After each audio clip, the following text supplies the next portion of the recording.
Вот что сказал Рене Магрит о своих картинах. «Мои картины — это видимые изображения, которые ничего не скрывают. Они побуждают тайну. Когда люди видят одну из моих картин, они задают себе простой вопрос. Что это значит? А это ничего не значит, потому что тайна тоже ничего не значит.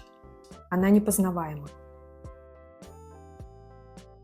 Здесь Рене Магрит словно говорит нам, что тайна дана нам не для того, чтобы мы ее разгадывали, а для того, чтобы мы с ней встретились, повзаимодействовали. Мы привыкли к тому, что, возможно, у искусствоведов есть какие-то ключи или ответы, которые говорят нам, что скрыто в картине. А Рене Магрит говорит: нет ответов. Есть только, по сути, вы, есть тайна, которая есть в картине, и между вами рождается смысл. В этом видео я не буду расшифровывать картину Магрита, и я буду там искать свои собственные смыслы через разговор с тайной в этой картине. Мне для этого понадобится только мое собственное внимание, умение удивляться и выходить чуть дальше за границы привычного мышления. Приглашаю вас стать соучастниками этого процесса, понаблюдать за тем, как я нахожу свои смыслы, а может быть, найти свои собственные. Что ж, давайте начнем. Прежде чем мы пойдем дальше, я сделаю небольшую паузу. Все, что вы услышите в этом видео, это не лекция по искусству. Я не ставлю своей целью задачу рассказать вам канонические трактовки. Для этого есть огромное количество книг, лекций, каналов, искусствоведов и так далее. Мы привыкли к тому, что как раз-таки в тех источниках содержатся смыслы, о которых нам рассказывают. Но лично я считаю, что смысл искусства в поиске смысла. Я верю, что произведение искусства — это не какой-то застывший объект, а это живой портал. И я знаю, как в него проходить. Я умею говорить с искусством на своем собственном языке. Если вы ищете здесь академических трактовок, этот канал и это видео не для вас. Но если вы готовы ко встрече с собой через картину или какое-то другое произведение искусства, тогда вы в нужном месте. Добро пожаловать!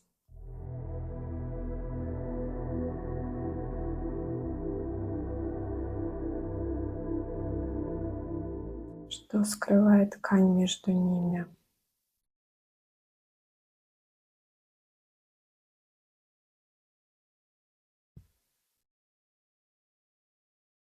Ведь, по сути, ткань, она мало того, что она не дает видеть, она не дает дышать, чувствовать прикосновение,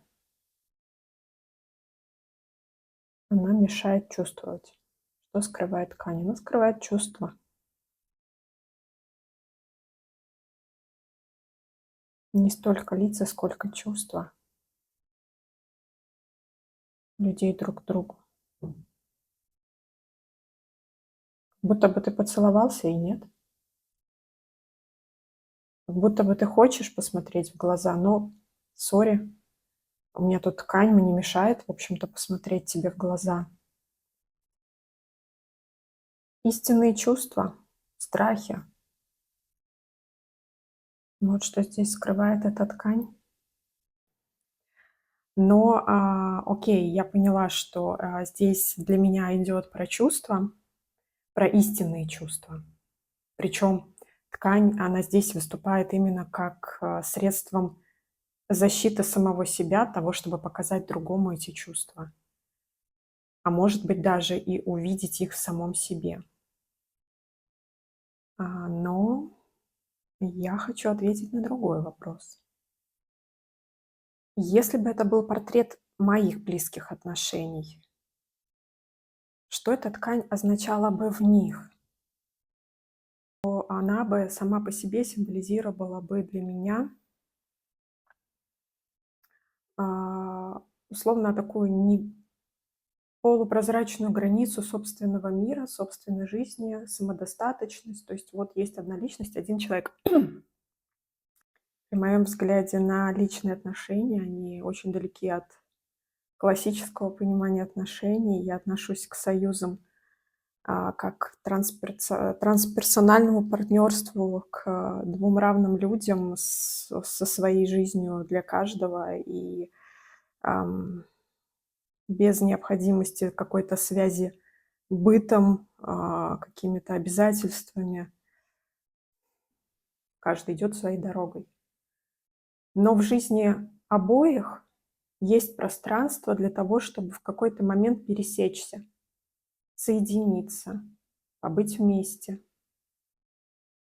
но при этом оставляя вот эту свою часть для себя. То есть в какой-то момент разъединиться, пойти дальше. И то, что они оба в ткани, и она, и он, говорит мне о том, что у обоих одинаковый подход. И ему комфортно сохранять вот эту, да, оболочку. Ей комфортно, и они принимают оболочки друг друга, условно, да, они принимают вот такие правила игры, и они им комфортны. То есть вообще абсолютно разное. То есть когда я просто смотрю на картину, прочитав, что означает эта ткань, для меня это выглядело как они скрывают чувства друг от друга. Но когда я переложила на свой образ отношений близких, для меня эта ткань уже вот как раз символизирует какое-то принятие друг друга. Наоборот, открытость, где транслируется а, то, кто я есть. Вот смотри, я вот у меня есть такая ткань, вот у меня есть такая оболочка, ам, я такая. Вот либо со мной так, либо никак, словно. И он, получается, такой же. И вот они пересеклись, встретились, побыли вместе, разошлись дальше, каждый своей дорогой. У каждого своя ткань жизни. Вот такой смысл для меня в эту секунду в этой картине.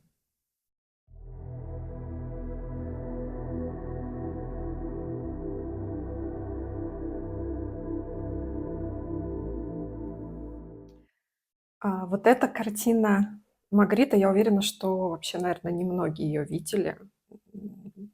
Из числа наиболее таких известных картин. В общем, она там не попадает в эти рейтинги, но она мне очень нравится. Когда я ее первый раз увидела, я прям дзынькнуло что-то внутри. Ам, Очень она мне нравится. Поэтому сегодня я хочу поисследовать ее смыслы. Я реально не разговаривала с ней.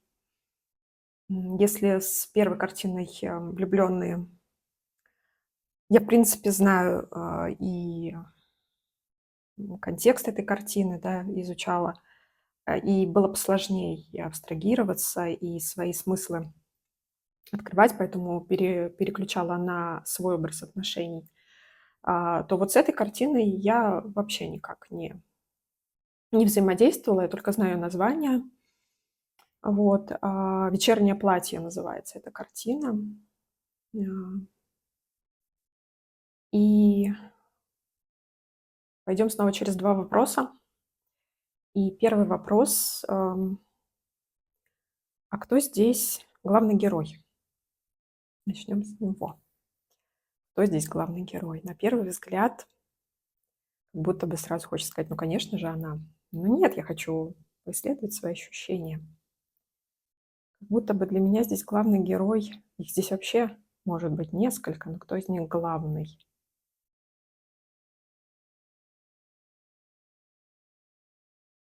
Не для композиции, для меня.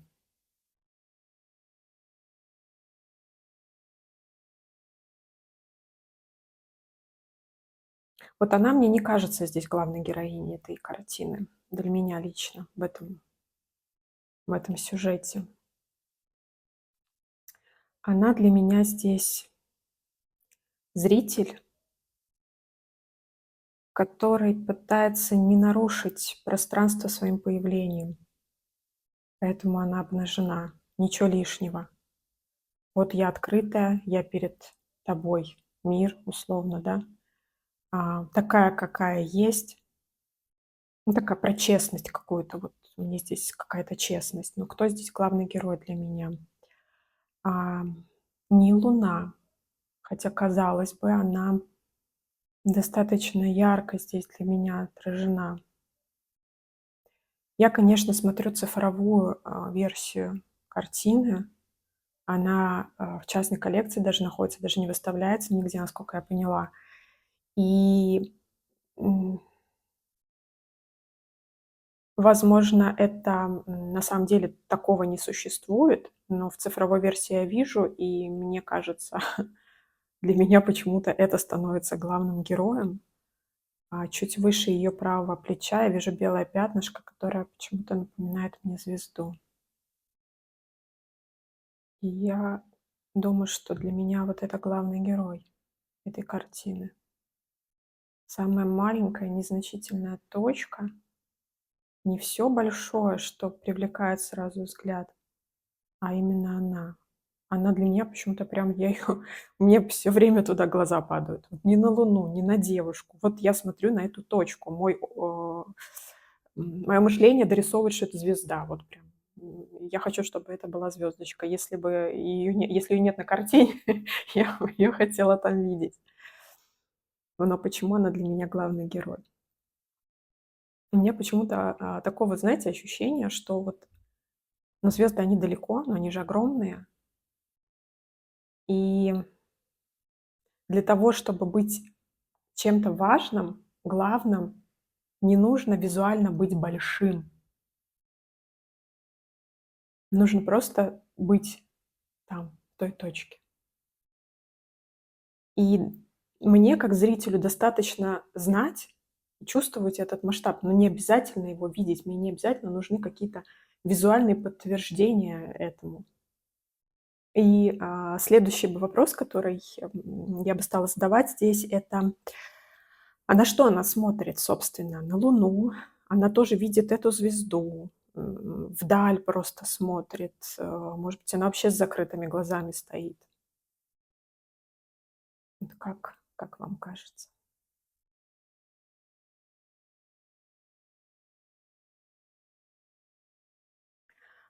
По ее контуру тела я могу предположить, ну, то есть, да, мне такое ощущение, что свет, от Луны, что ли, падает. Ну, то есть она как светится, да, по краю. Что, какой свет ее озаряет? Свет Луны или свет звезды? Луна кажется ближе, звезда дальше. Допустим, для нее, как и для меня, звезда важнее, главный герой. А, знаете, что я для себя сейчас? Луна ее освещает для того, чтобы, условно, она была заметна для этой звезды. То есть здесь нужна Луна для того, чтобы она, вот, собственно, Луна дает ей этот вечерний наряд, вот это вечернее платье, ее вот этот цвет, который ее озаряет, для того, что она как бы, знаете, типа отражает этот лунный свет. И, по сути, это отражение звезды. Вот я тоже звезда. Ну, то есть вот на меня падает, да, отражается этот свет, мы все звезды. Кто-то дальше, кто-то ближе, но мы все звезды, все со своим мощным потенциалом. И каждому из нас не обязательно, быть большим, вот как она стоит здесь да, картинка такая большая. Мы можем быть и той маленькой звездочкой вдалеке, но это не делает нас меньше или крупнее. Да, вот вначале я считала вот это ощущение, что она, м, пришла сюда вот как бы просто, да, вот, чтобы не нарушить ничего, не нарушить какого-то пространства. По сути, здесь 2 звезды. Та вдали, которая говорит о том, что не обязательно быть большой для того, чтобы светить. И она, как метафора этой звезды в том числе, которая светит от отраженного света, ну, то есть вот все друг от друга отражается. Луна от воды, вода от тебя, ты от звезды. Все друг от друга отражаются, и, ам, какие-то вот эти соревновательные элементы, а кто отражается ярче. как мне доказать свою ценность? Там, оно здесь вообще не имеет смысла, значения. Потому что важно в этой картине то, что ты просто есть. Вот ты просто есть здесь и сейчас, в этой точке, вот такой ногой, без всего. Просто существуешь, и ты отражаешь свет, и этого достаточно. У меня даже мурашки. Вау. Да.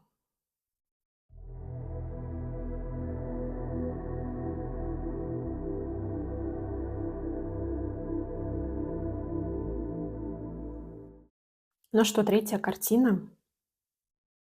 Она называется «Фальшивое зеркало» или «Кривое зеркало». Я предлагаю начать с вопроса: а чей это глаз? Мне хочется как-то его так от себя отдалить, он сильно большой. Чей это глаз? Он за ним скрывается. Знаете, не вижу я в этом глаза. Нет, конечно, само по себе, да, строение, понятно, да, очень похоже на глаз. Но для меня это как-то не глаз. Мгм. Как окно. Я думаю, что это потому, что облака и небо, в общем, вот я сейчас сижу, у меня облака, небо и ощущение, что это просто окно. И мне хочется абстрагироваться от того, что вокруг, как будто бы это вот то, что это в зрачке, в глазу, мне вообще лично для меня здесь неинтересно. Я смотрю просто вот туда. И знаете, здесь я бы сразу задала еще один себе вопрос, который помог бы мне углубиться в эту картину для поиска своих смыслов. А вот в этом зрачке, условно, да, в зрачке, я вижу реальность, иллюзию или, может быть, внутренний мир, если бы это был глаз. Я бы заглядывала, знаете, как во внутренний мир.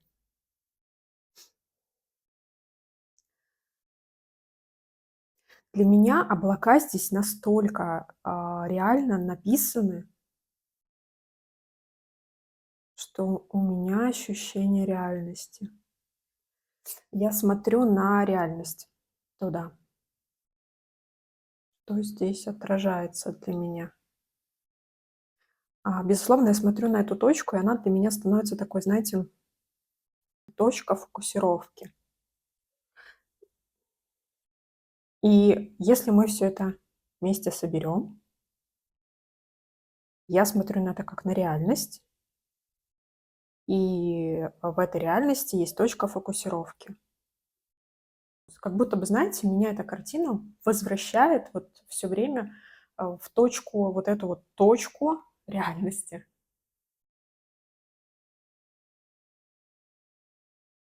Слушайте, хочется ее распечатать, повесить или поставить себе на рабочий стол, чтобы, каждый раз как напоминание: где твой фокус в реальности сейчас, где? Это хорошая идея. Прекрасная картина, прям. Я влюбилась в нее. Я начала это видео со слов Рене Магрита. Закончить хочу тоже цитатой. «Искусство пробуждает тайну, без которой мир не мог бы существовать». На самом деле, ведь действительно без тайны мир становится каким-то таким плоским, скучным, как прозрачным. А с тайной он начинает словно дышать, а мы начинаем дышать вместе с ним. Сегодня в этом видео я не пыталась разгадать картины Рене Магрита. Я просто через диалог с тайной этих картин искала свой собственный смысл. Смысл в том, что я вижу, а может быть в том, что я делаю, а может быть в том, как я живу. И для меня это и есть то, ради чего я прихожу к искусству. Не для того, чтобы найти какие-то готовые ответы, а для того, чтобы встретиться со своими чувствами и со своей собственной глубиной. Я считаю, что это такой, знаете, как первый этап на пути к к искусству. Сначала вы находите там свои смыслы, а потом дополняете их теми знаниями, которые уже существуют в мире. Если вам откликается такая последовательность действий, если вам откликается такой способ взаимодействия с искусством, когда вы фактически взламываете смыслы в картинах, оставайтесь здесь со мной на этом канале, подписывайтесь, если еще не подписаны. Будем вместе дальше искать смыслы в холстах, в других произведениях искусства. До новых встреч! Всем пока!